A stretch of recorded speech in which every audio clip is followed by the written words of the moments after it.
nutricional. Hemos visto los problemas de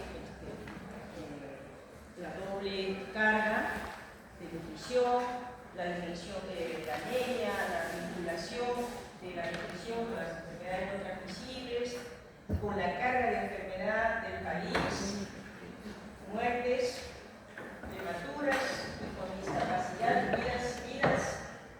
años de vida con discapacidad debido a temas nutricionales. Este es un problema muy enorme y que tiene posibilidad de prevenirse con estilos de vida que están muy vinculados a los patrones nutricionales, ¿no? Entonces, en la primera unidad vamos a revisar eso y obviamente la evaluación que vamos a hacer tiene que ver sobre todo en esa primera unidad con su juicio crítico de los problemas, ¿no? Vemos que hay inversión del país en el tema de la desnutrición, en el tema de la anemia, y sin embargo no hay cambios mayores. Entonces la epidemiología viene en ayuda porque lo que nos va a procurar son instrumentos para ver causalidad. Si algo está pasando, se está invirtiendo año a año y las tasas no cambian, entonces hay que decir de repente no tenemos un buen concepto de la enfermedad en nuestra política, porque estamos señalando solamente un refiero. Pero no es así, porque la política dice que hay problemas de falta de fierro, pero la anemia también, la mitad de las causas es por inflamación crónica del intestino, por parásitos y otros defectos que casi son la mitad. Pero hay anemia. Y todos sabemos la consecuencia de la así como hablamos de anemia, hablamos de malnutrición, ¿no? De obesidad, de sobrepeso, y hablamos de las consecuencias en el mediano y largo plazo de la cantidad de personas que están teniendo, gracias a los hábitos nutricionales y al sedentarismo, ¿no? Estos problemas de enfermedades no transmisibles. Toda esa unidad es puro juicio crítico. Ahora en la segunda unidad estamos en la medición de esos problemas y hemos comenzado con la importancia de las frecuencias. Basta que empecemos con el método epidemiológico que tiene 4 componentes y vamos a repetirlo nuevamente, ¿no? ¿Cuál es el primer componente del método epidemiológico? Observar. Observación.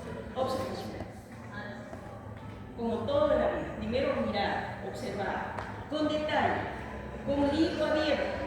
Estoy observando algo, busco qué cosa quiere decir lo que estoy observando, darle sentido a lo que está ocurriendo, ¿no? Observación informada, con estudios significativos. Luego de observar, ¿qué hago con el fenómeno que estoy mirando? Escribirlo. Registro todo lo concerniente, tomamos nota, ¿no? El de aquí, el de allá, el de más allá, todo. Una vez que tenemos el registro y la descripción exhaustiva, analiza, ¿no? Se analiza, se compara.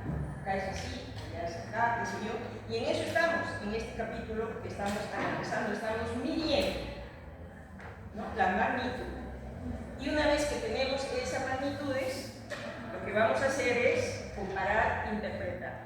Entonces, en las 2 unidades que siguen vamos a hacer eso. Vamos a hacer los diseños de los estudios. Esta próxima sesión que nos queda también en esta unidad, vamos a establecer, ¿no? Las asociaciones de las magnitudes. Hoy día estamos viendo solamente la descripción de los temas, ¿no? Las definiciones.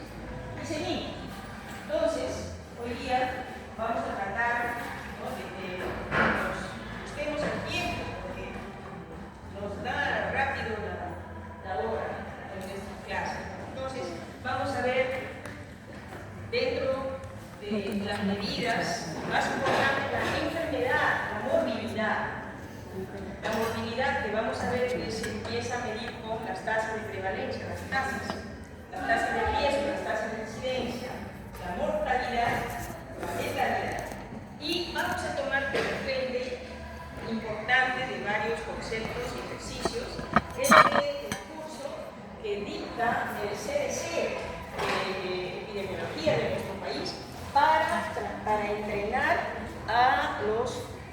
trabajadores de salud que forman parte de la red de vigilancia epidemiológica del país. Yo he encontrado este curso y creo que ya de frente esto dispone a ustedes en ese lugar, porque de unos años van a estar ustedes en esos lugares, y varios de los ejercicios y de las definiciones los estoy tomando de este curso, ¿no?, como fuente, los fundamentos básicos del sistema de vigilancia epidemiológica y la notificación de brotes. De ahí estamos tomando varios ejercicios, y esto es del CDC, el MINSA del Perú. Entonces, empezamos con este tema. Como ustedes ven en la definición, el riesgo estima la probabilidad de que se produzca un efecto a la salud dentro de un periodo de tiempo. Esto es importante. En un periodo de tiempo, la población. No se olviden que en las primeras clases de epidemiología nosotros hablábamos de tiempo, espacio, persona. En un periodo de tiempo, ¿a quiénes afecta? ¿No? ¿En dónde están? Entonces, es una medida, la movilidad y la mortalidad son medidas de riesgo que estiman la probabilidad de que se produzca un efecto a la salud dentro de un periodo de tiempo establecido. Y se cuantifica a partir de las tasas, el cálculo de las tasas. Entonces, estas tasas pueden ser para medir morbilidad o mortalidad. Cuando hablamos de morbilidad, estamos hablando de la prevalencia y de la incidencia. Si este es el volumen total de lo que pasa en determinado año, todas las ocurrencias del año, las cosas, los temas que han aparecido, prevalentes, puede ser puntual o láxica. Si es que es puntual, dice en el día de hoy, hoy día es puntual. Y láxica es cuando es en un año, en un mes, en una semana, en un lapso, ¿no? Pero se tiene que expresar. ¿Por qué? Porque si se va a comparar, ¿no?, tiene que ser el día de hoy, la prevalencia acá, con el día de hoy en la prevalencia del otro lado. Por eso es importante señalar esta fecha en que se va a hacer la medición. Y entran todos los casos, los nuevos, los antiguos. Ya han visto el otro día en el gráfico ese de lo que es la prevalencia y la incidencia. Y en el caso de incidencia, medimos los casos nuevos que están aconteciendo en ese periodo de tiempo que nosotros señalamos. Esta incidencia puede ser incidencia, como vamos a ver luego, de ataque. No está en el cuadro, pero ustedes tienen que acostumbrarse con un término que se llama tasa de incidencia de ataque. Hoy día empezó un brote. Un grupo de familias fue a un comedor y le dieron su menú, llevaron a casa y todos los que recibieron la comida ese día estuvieron mal. Entonces, esa es tasa de ataque. ¿Cuántas personas ese día empezaron el brote? Vamos a ver en la clase de brotes que eso se puede expandir, o puede controlarse, pero tasa de ataque es una forma que no está acá colocada, pero para diferenciarse de lo que es la incidencia acumulada. Entonces, la incidencia acumulada puede ser en un mes, en un año, entonces se suman los casos nuevos del día, de mañana, qué sé yo, y tengo mi tasa acumulada de esta semana, o tengo mi tasa acumulada del año. ¿Ya? Bien. Y también tenemos lo que se llama la densidad de incidencia. Densidad de incidencia, vamos a ver ahora, tiene como denominador el tiempo que han estado expuestas las personas, ¿no? Por ejemplo, decimos, ahora vamos a hacer un ejercicio, tomen nota nomás de que el denominador en la densidad de incidencia es cuántas semanas persona o cuántos años persona han estado expuestas al riesgo. Entonces se suma los años persona que produce una persona expuesta, los años persona de la otra persona, los años expuestos de la otra persona, y se toma una tasa de densidad de incidencia. Muy importante cuando escuchen ese término, estamos hablando de cantidad de enfermedad que aporta cada persona de acuerdo a su exposición. Ahora lo vamos a ver con más detalle. Y en mortalidad tenemos una tasa que es la mortalidad bruta, es decir, cuántas personas en total han fallecido, ¿no? Vamos a ver varias definiciones en la bibliografía. Ustedes van a encontrar diferentes números, mortalidad estandarizada, directa, indirecta, etc. Pero los conceptos son básicos. La mortalidad, cuánta gente ha muerto y es real. Pero también hay la mortalidad específica, quiere decir por género, por edad, por etnia, por nivel socioeconómico, ¿no? Por quintiles de pobreza, la mortalidad específica, ¿no? Y obviamente ustedes tienen que estar muy atentos a esos nombres y apellidos, porque significan en dónde están ocurriendo esos problemas, ¿no? Mucho juicio crítico en su epidemiología. Y finalmente estos datos de letalidad, que ya ustedes han estado comentando en las clases, en la práctica. Letalidad quiere decir cuánta gente estando enferma ha muerto dentro de los que están enfermos. O sea, se tiene como denominador las personas que están enfermas y cuántas mueren habiendo estado enfermas. Ahí es donde tenemos nosotros que levantar nuestra experiencia, porque como estudiantes ustedes, como ciudadanos también, en el COVID, la tasa de letalidad que hemos tenido nosotros en Perú ha sido una de las más grandes en el planeta. O sea, mucha gente ha estado enferma, pero acá han muerto más.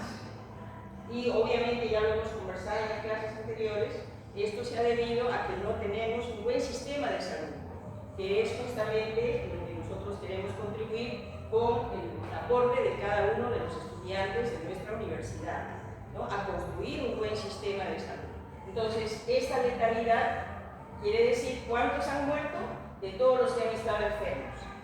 Y la mortalidad prematura por los años de vida perdidos prematuramente, ¿no? Que son detalles que ya hemos visto en clases anteriores, que tienen que ver con cuánto tiempo debió vivir saludablemente una persona de acuerdo a la expectativa de vida con la que tenemos nosotros. Por ejemplo, hoy día nace una persona y se estima que debe vivir 72 años más o menos si es que es mujer y 70 si es varón, ¿no? Entonces tenemos esa expectativa, pero si las personas por diferentes razones, ¿no? de enfermedades crónicas se mueren a los 2 años, al año de edad, se suma, ¿no? 68 años que se han perdido prematuramente.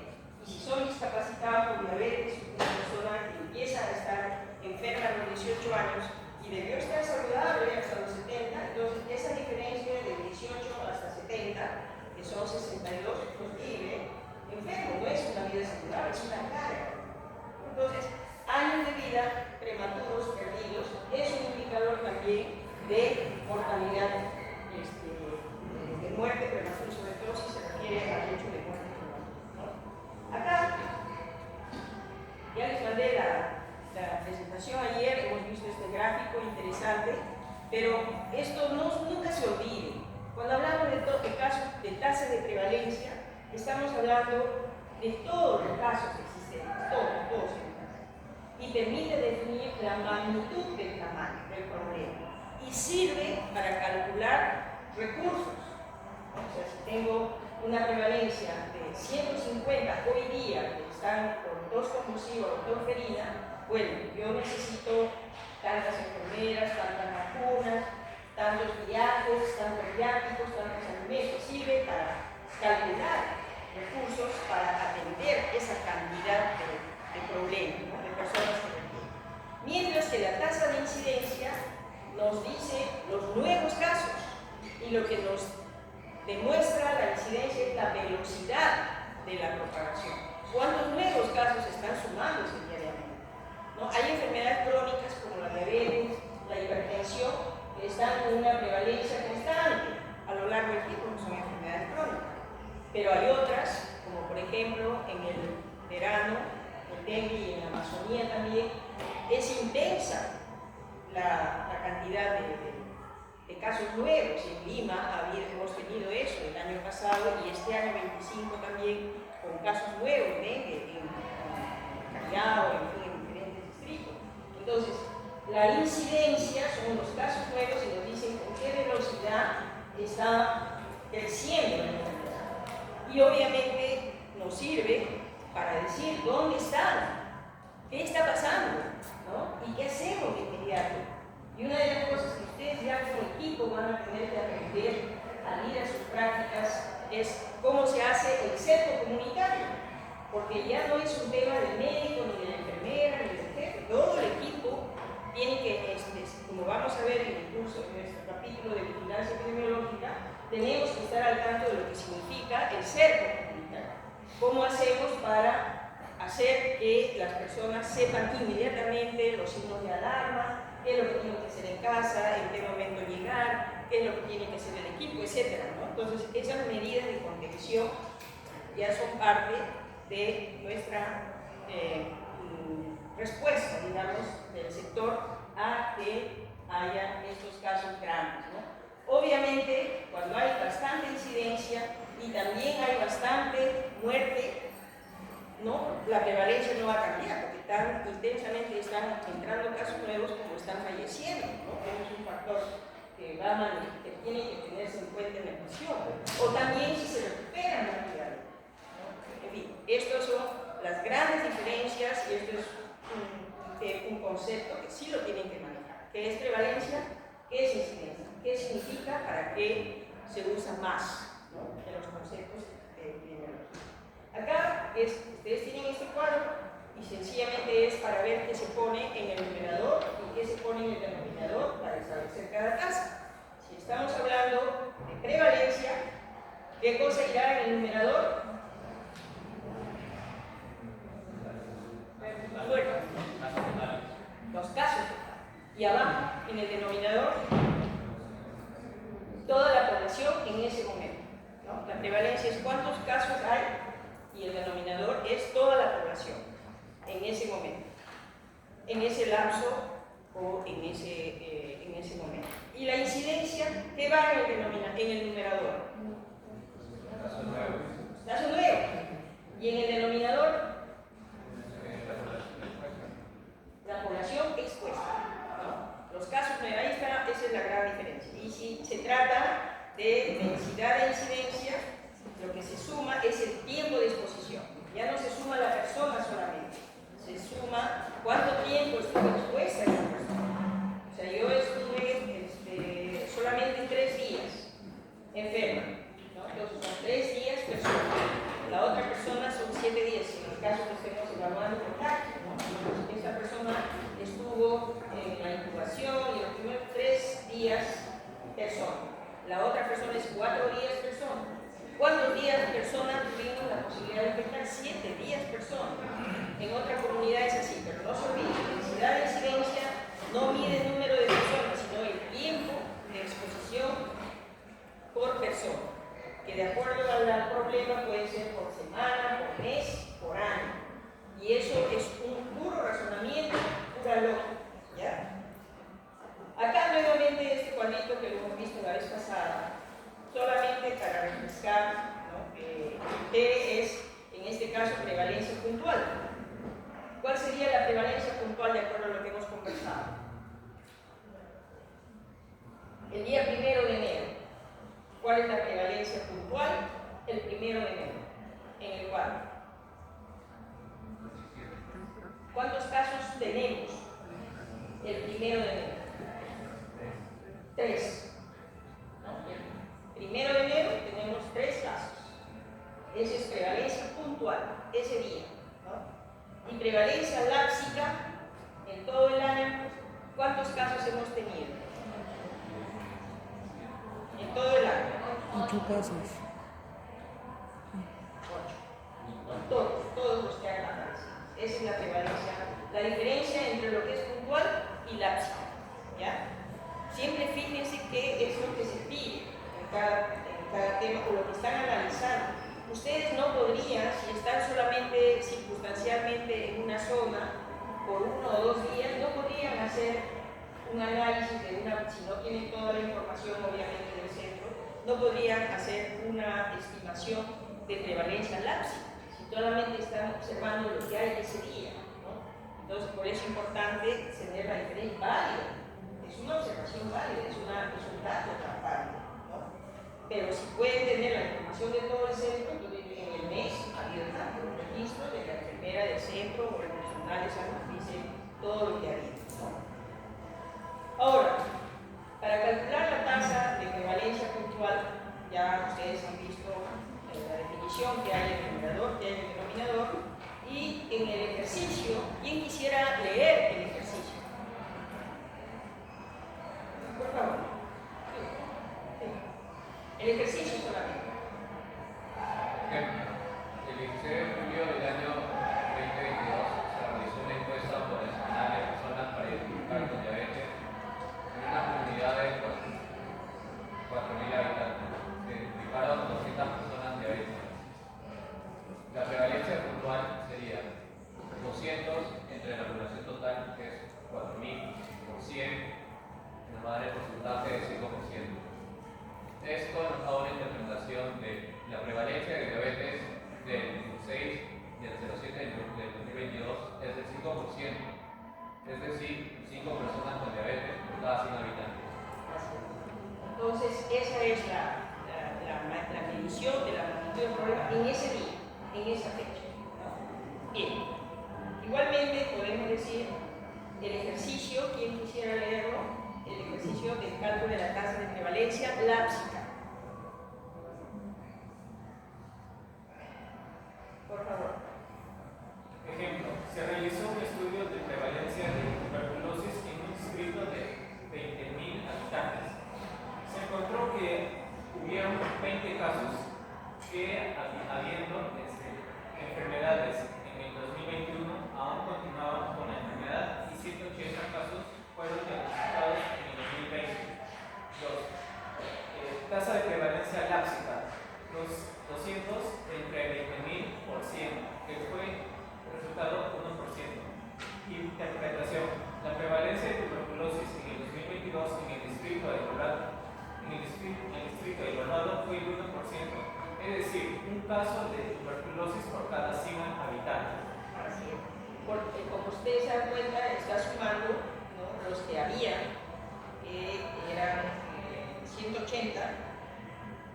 20 casos que ya estaban enfermos y los 180 que son diagnosticados en ese momento. Bien. En cuanto a tasas de incidencia,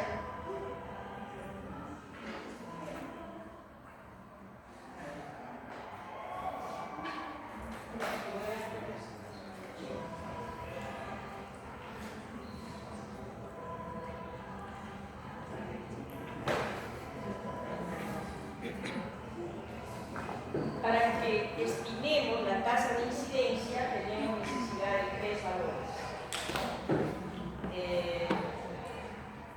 El numerador, el denominador ya hemos dicho, y a diferencia de prevalencia que nos da el tamaño de la enfermedad, la incidencia nos da pauta de causalidad, ¿no? Nos dice, yo estoy acá y estoy viendo que ha aparecido un caso.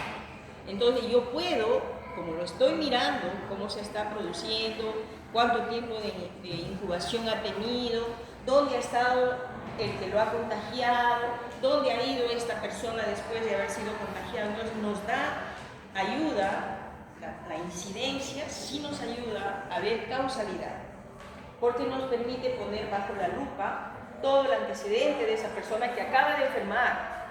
En el tema de prevalencia yo veo todo, el tamaño entero, y es para otro fin, pero con incidencia sí nos permite poner bajo la lupa el problema, ¿no? Y cada caso nuevo va a ser un descubrimiento. Ustedes van a encontrar mucha ayuda en un caso incidente que ustedes vean. Vamos a ver en otras sesiones lo del brote, ¿no? Y la incidencia entonces la podemos ver bajo la forma de tasa de ataque, ¿no? Un brote, por decir, no hay nada. Brote significa un exabrupto. Todo está yendo bien, de pronto viene diciembre, las lluvias, ¿no?, o el aniego y no hay agua y la gente empieza a tener sus depósitos de agua sin tapar y los zancudos empiezan a desarrollar, en fin, estamos con el calor que se desarrolla más los zancudos. y de pronto empieza boom, ¿no? De lo que estamos en 7 o 8 casos nuevos de dengue, de pronto hay 100. Entonces, una tasa de ataque significa un brote, significa un dato, un exabrupto de una cifra que se mantiene en algo esperado o que no había antes, ¿no? Y de pronto aparece, ¿no? Una situación. No sé si recuerdan ustedes que hemos tenido un tema de monkeypox, ¿no? Del virus del mono, que es la contaminación de las manos, las ampollas, etcétera, que ha habido un brote, o sea, no ha habido esa enfermedad, de pronto empieza. A eso se llama tasa de ataque, ¿ya? Brote. Como su nombre más o menos lo sugiere, brote. Entonces, tenemos tasa de ataque, tenemos la incidencia acumulada que hemos conversado ya, todos los casos en determinado periodo, todos los casos nuevos, y la densidad de incidencia que hemos empezado a conversar. Ahora vamos a ir un poquito en detalle. En la tasa de incidencia, esto está corregido, disculpen.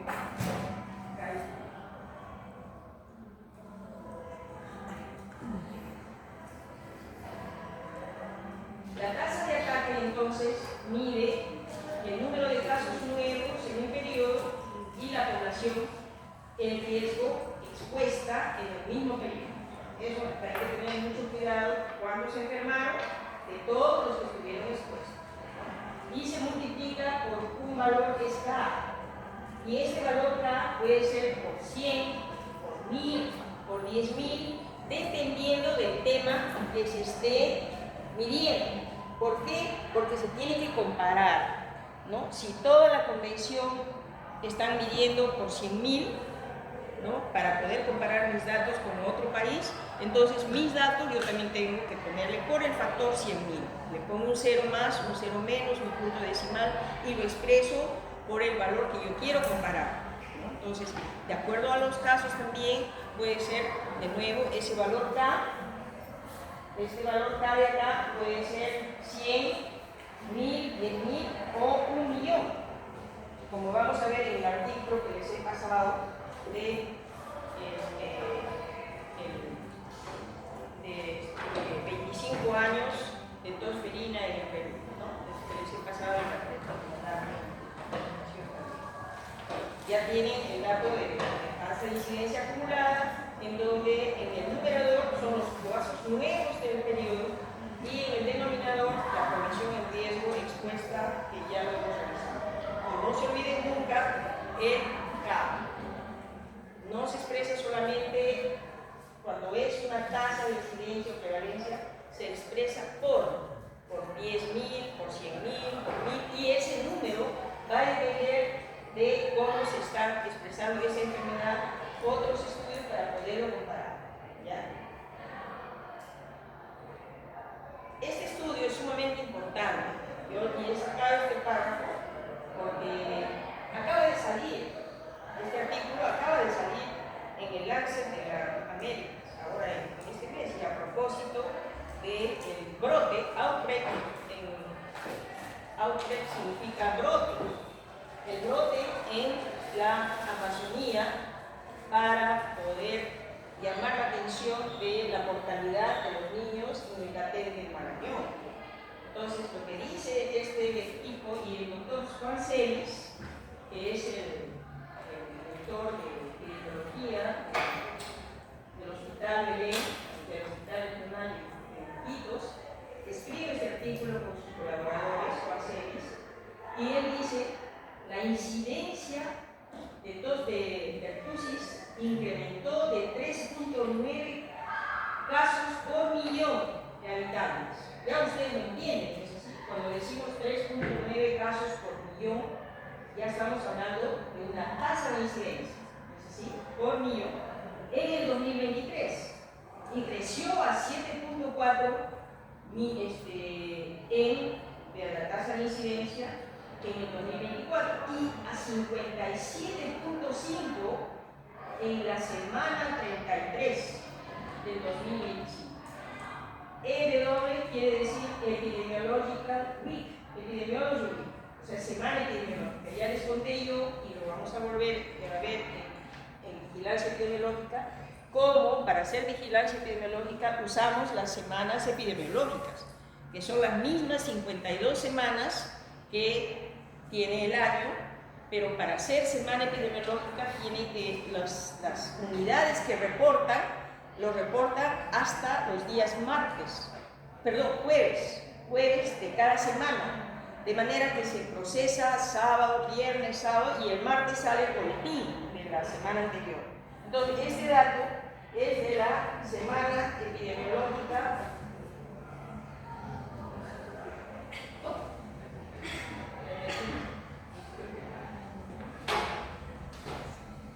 en la semana 33, en la semana epidemiológica 33, del año 2025. ¿No? O sea, este es un dato fresco de una persona que está teniendo bajo la lupa las ocurrencias de la región, ¿no? Y dice, los niños debajo de 12 años, ¿no? Tuvieron el 70.5%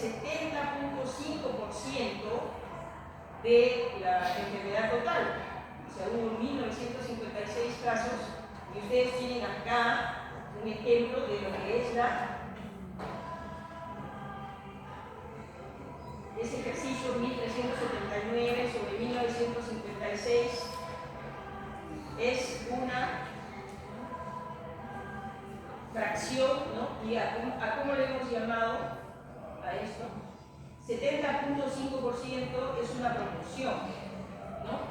Pero cuando calculamos los dos y decíamos cuánto es, son dos, es una medida de magnitud en donde estamos comparando los mismos elementos, cuántos hay en total y cuántos son los que han enfermado, para establecer una proporción, un porcentaje de cuántos han sido menores de 12 años. 70% han sido menores de 12 años. Y el 73% de todos los casos del país fueron en Loreto. Entonces, y 23 de los 25 reportados muertos ocurrieron, ¿no?, allí, en Loreto. Ninguno de los fallecidos había recibido la vacuna de pertussis, y la mayor parte fueron menores de 1 año de edad. Esta región se caracteriza por permanentes barreras geográficas y difícil acceso a servicios básicos, y ha mostrado históricamente la menor tasa de vacunación en la vacuna DTP3, la menor tasa de cobertura de vacunas en todo el país. Dice del 18 al 24, en el 18 72% de población vacunada, al año siguiente 82%, al año siguiente 60%, 57%, 71, 66, 86. Constantemente disminuyendo la cobertura de vacunación, dice, hasta el 41% a junio del 2025. Ahí está el problema, la baja tasa de vacunación, ¿no? Entonces, les he puesto esto porque así es como se aplica lo que estamos haciendo acá, ¿no? Las proporciones, las tasas, los números, la mortalidad, la letalidad, y de este análisis salen las conclusiones para tomar decisiones. Por eso se dice que la epidemiología es el instrumento de la política. Pero si no hay el registro adecuado, si no hay el nervio para estar mirando desde nuestro centro de salud cuántos niños hay, cuántos han vacunado, cuántos han muerto, la definición de casos, etc., no vamos a saber, ¿no?, qué se requiere responder. Y hace una mención a lo que es el dato interparallón.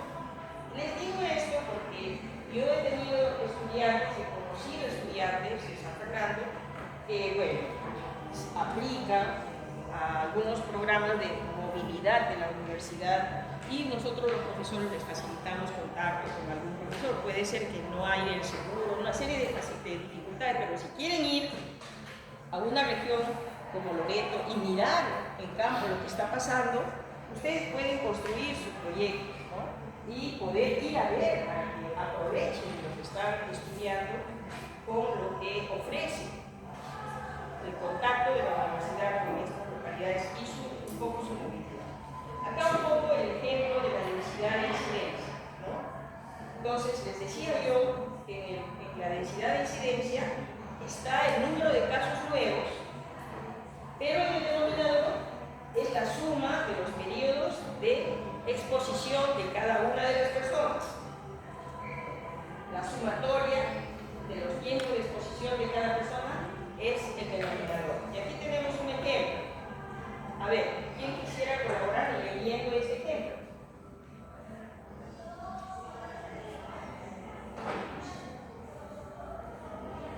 Densidad de incidencia. Se siguieron durante 5 años a 20 personas para determinar la densidad de incidencia de hipertensión arterial. En esta población, durante el periodo de observación, se determinó que 12 personas no desarrollaron HTA durante el periodo de observación. 2 personas solo pudieron ser seguidas durante 3 años, no desarrollaron HTA. 2 personas desarrollaron HTA a los 2 años de seguimiento. 2 personas desarrollaron HTA a los 3 años de seguimiento y las otras 2 a los 4 años de seguimiento. Número de casos nuevos de HTA en el periodo de observación fueron 6. El cálculo de los periodos libres de enfermedad sería 12 por 5, más 2 por 3, más 2 por 2, más 2 por 3, más 2 por 4. En total de 84 personas de lo que va el año. La densidad de incidencia sería 6 sobre 84%, que da un resultado de 7.1 casos por 100 personas al año. Su interpretación, que la densidad de incidencia de HTA en la población observada durante el periodo de seguimiento fue de 7.1 casos de HTA por 100 personas de lo que va el año. Bien, ¿está comprendido el concepto? Entonces, la primera persona, ¿no?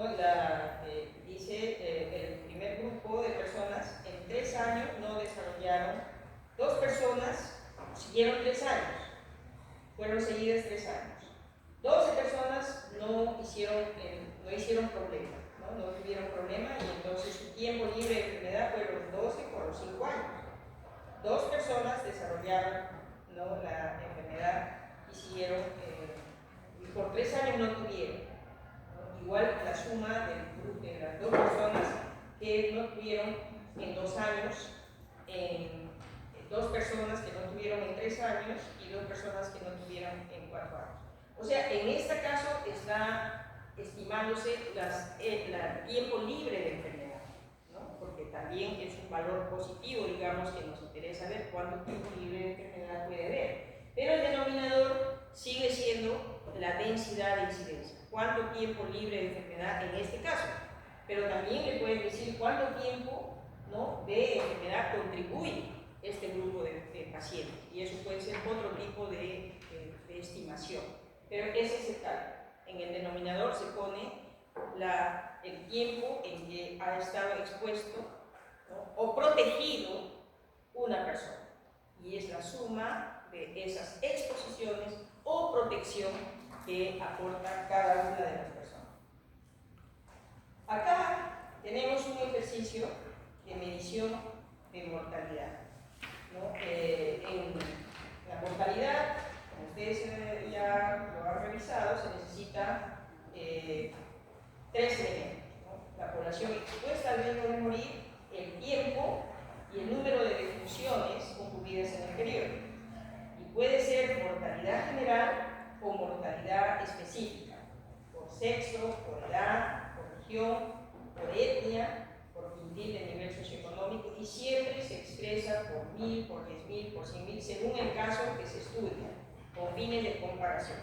En este ejercicio que les he traído, se ven las curvas, ¿no? Las 2 superiores son de cáncer de pulmón y bronquio, y las 2 de abajo son de mama, y las 2 curvas acá nos dice si son de población blanca o negra, y en mama también si es población blanca y negra. O sea, estamos viendo las diferencias de mortalidad que hay por etnia. También la mortalidad específica entonces nos ayuda a ver en qué grupo están aconteciendo más problema, ¿no? Y como ustedes se están dando cuenta, se expresa acá por 100.000. A eso le llamamos también, como vamos a ver ahorita, bueno, acá tasas estandarizadas, ¿no? Cuando estamos hablando por 100.000. ¿Por qué se estandariza por 100.000? Para poder comparar, ¿no? No es igual que tengamos nosotros 34 casos de muerte por cáncer de mama en Perú, que tenemos 30 millones de habitantes, como lo comparamos con Colombia, ¿no? Que tiene otra población, ¿no? 18 millones y otro número. La única forma que podamos comparar es con estandarización. Entonces, nuestra cifra de 30 millones lo llevamos al número por 100.000, ¿no? Entonces, ahora sí podemos comparar, porque tenemos un dato al medio que es por 100.000. Ellos calculan por 100.000, nosotros también. Entonces, podemos comparar nuestras tasas. Eso se llama tasas estandarizadas. Y en este caso, como ven acá, está estimado por 100.000. La tasa de mortalidad general. Entonces, ya hemos visto el concepto. ¿Y quién quisiera leer el ejercicio? ¿Puedes tú darnos una manito con la lectura de este ejercicio? ¿Ya? Cálculo de la tasa de mortalidad general. Ejemplo, lo voy a comentar. En una región, en el año 2022, ocurrieron 6.000 defunciones y la población estimada es de 1.200 habitantes.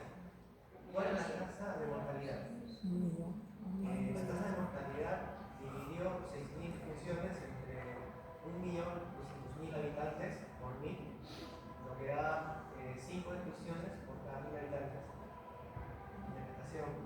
Esta región, la tasa de mortalidad en el año 2022 fue 5 defunciones por 1.000 habitantes.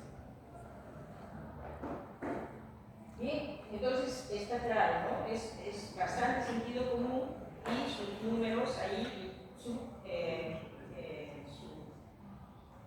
estimador K al final, que no hay que olvidarse para poder expresar bien por qué estándar estamos comparando, ¿no?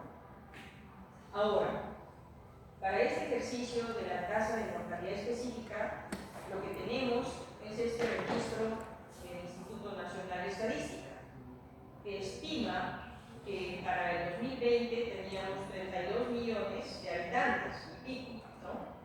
De las cuales 16 millones y pico fueron mujeres. El número total de muertes fue de 239.000 y pico, de las cuales 96.344 correspondieron a mujeres. Entonces, ya se dan cuenta que tenemos una población total y nos pide la tasa específica de mortalidad en mujeres.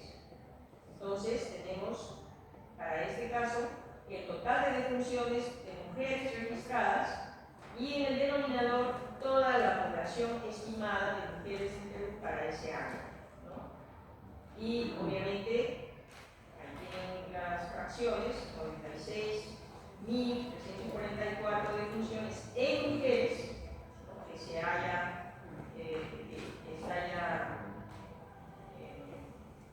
especificado en el numerador, y en el denominador los 16 millones de mujeres. Y sale que la tasa de mortalidad específica, en este caso, es de 5.86 por 1.000 mujeres, ¿no? Bueno, no hemos visto la tasa específica de mortalidad en varones, pero es fácil sacarla, ¿no es así? Es fácil porque se saca la diferencia de la población total menos la de mujeres y que nos queda la de varones, ¿no es así? Y también tenemos el número de defunciones totales y las defunciones de mujeres, entonces nos queda fácil encontrar la tasa específica de mortalidad en varones. Entonces hay que prestarle atención a su información, porque a veces uno no tiene toda la información, pero tenemos algunos datos de los cuales podemos nosotros seguir pistas para encontrar el dato. De hecho, este problema, tal como está expresado, es lo que vamos a encontrar siempre en los registros del Instituto de Estadística, etc. Y vamos a poder nosotros hacer nuestros cálculos de acuerdo a nuestras zonas de trabajo, ¿no?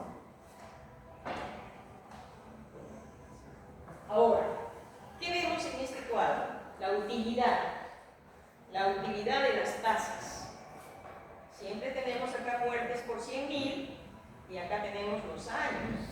Tenemos las tasas de fiebre reumática por año, ¿no? Y vemos que hay una curva descendiente importante, descendente importante, y tenemos las cosas que han ocurrido a lo largo del tiempo.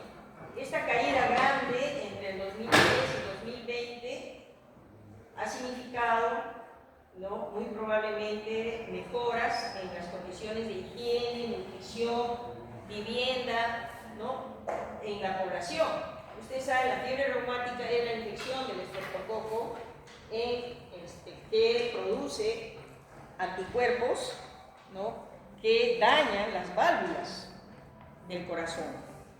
Entonces, ese fenómeno de la respuesta del cuerpo a la bacteria produce una sustancia que es nociva a las válvulas cardíacas y produce insuficiencia y produce muerte y enfermedad. Es la fiebre reumática, ¿no? Entonces dice la tasa de mortalidad en los Estados Unidos en este periodo, en su libro de Gorlis, que ustedes tienen ya recomendado y que se las he pasado en el correo, ¿no?, en el WhatsApp, para que lo tengan como un libro de referencia constante. Les va a servir muchísimo su libro de Gorlis, ¿no? Y está en español, porque las versiones anteriores no han servido más en inglés. Entonces, acá muestra que aquí se encontró al estreptococo. Acá se halló el tratamiento con sus familias, acá se estableció la penicilina y ya desapareció como problema de salud pública. Ya excepcionalmente va a haber personas. Esa es la utilidad de su epidemiología con una cosa tan sencilla como medir las tasas, ¿no? Esa es la utilidad. O sea, la epidemiología no son uso de pruebas es lógica, pero para eso hay que registrar lo que nos interesa, ¿no? El día va a llegar que nosotros vamos a contribuir, digamos, a la causalidad de la anemia, la desnutrición infantil, con manejo en la tasa, con diferentes intervenciones de causalidad, y vamos a ir bajando efectivamente, ¿no?, la tasa de desnutrición, de anemia o de otros problemas prevenibles, pero tenemos que actuar. ¿Y cómo vamos a actuar? Con nuestros registros, con nuestra lógica, como estamos haciendo a partir de nuestro entrenamiento acá. Estas tasas estandarizadas, también les he puesto acá un ejemplo, porque le llamamos directa. ¿Por qué? Porque se establece contra un patrón que es universal. 100.000 es universal. O sea, acá se mide la estandarización con 100.000, allá también en 100.000, entonces nosotros podemos comparar cuántos datos de incidencia hemos tenido, porque nos estamos comparando con un estándar directo de 100.000.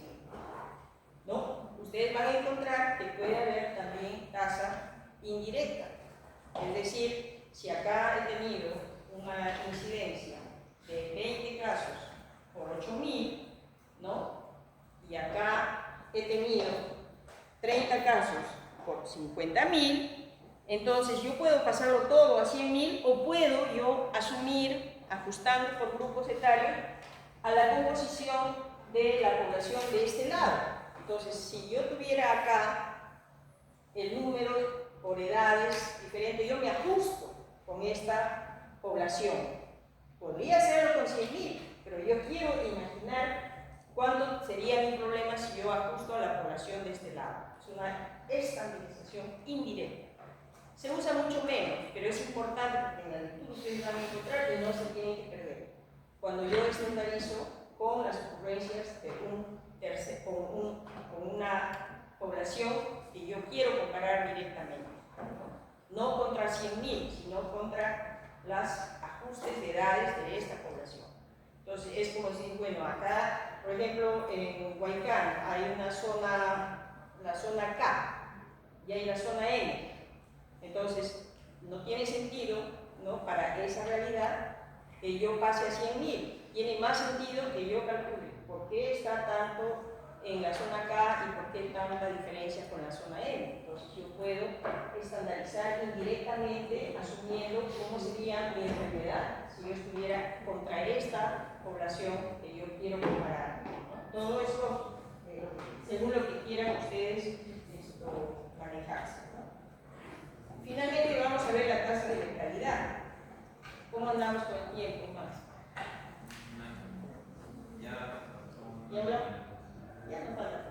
La letalidad ya la hemos hablado, solamente vamos a ir al ejemplo. ¿Ya? Letalidad, entonces, ¿cuántos han muerto de todos los que están enfermos? A ver, ustedes, ¿podrías tú ayudarme con el ejemplo? Según la sala de situación del CDC Perú, hasta la semana 72 se han notificado 72.844 casos de dengue, de los cuales ocurrieron 84 decesos. ¿Cuál es la tasa de letalidad?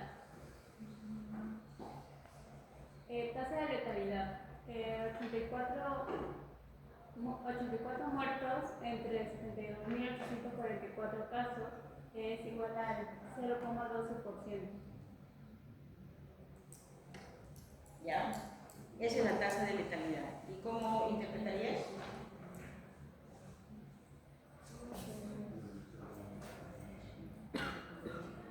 No, ahí no es 12 por mil, no es 12, pues es punto 12. ¿Ya? Hay que tener mucho cuidado de utilizar esto. Después de esto viene la tasa por 100. ¿Ya? Es punto 12, ¿no? Punto 12 por 100. ¿Ya? No es 12%. ¿Ok? Bien.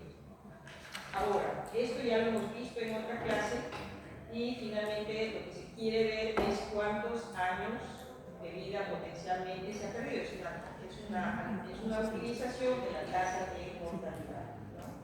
En donde, por ejemplo, dice si el distrito de esperanza de vida es de 72 años y en el año 22 ocurren 3 defunciones de 12 años, de 20 años y de 54 años.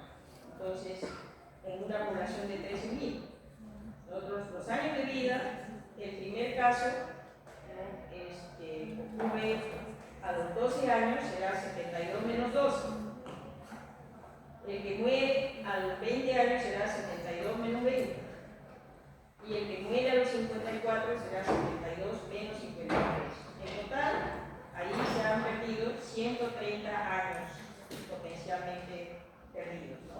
Si son problemas prevenibles, eso es lo que nos va a decir por qué están muriendo habiendo, o tantos años se han perdido, habiendo posibilidad de prevención. Y también se puede sacar la razón de años de vida prematuramente perdidos o potencialmente perdidos si nosotros lo estimamos con la población total, ¿no? Razón, no se olvide, ¿no? La razón no es la tasa, la razón mide dos poblaciones diferentes, ¿no? La razón mide, en este caso, 130 años y en el denominador son habitantes.